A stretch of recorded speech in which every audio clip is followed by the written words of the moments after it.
घने जंगलों से घिरी एक विशाल घाटी थी। एक ओर सिंहगढ़ का जंगल और दूसरी ओर नागवन का जंगल। दोनों जंगलों के बीच एक चौड़ी नदी बहती थी, जो दोनों के बीच की सीमा मानी जाती थी। सिंहगढ़ का राजा था वीर, एक बलशाली और बुद्धिमान शेर।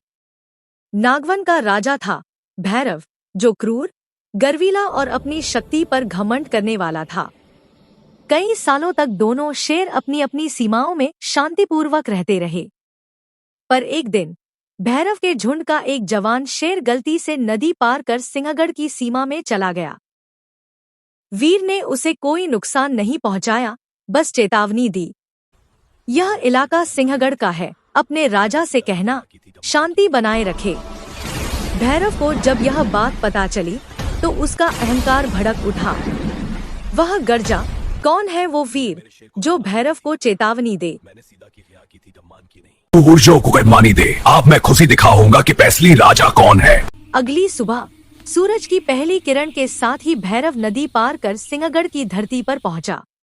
जंगल के जानवर छिप गए, हवा में सन्नाटा फैल गया। वीर अपने गुफा से बाहर आया। उसकी आंखों में संयम था, पर भीतर आग थी। दोनों शेर आमने सामने खड़े हो गए। धरती कांप उठी, पेड़ों से पत्ते झरने लगे। भैरव ने पहला वार किया, पर वीर ने अपनी तेज चाल से उसे बचा लिया। फिर एक जोरदार दहाड़ के साथ उसने पलटवार किया। घंटों तक लड़ाई चली। नाखूनों और दांतों की टकराहट से जंगल गूंज उठा।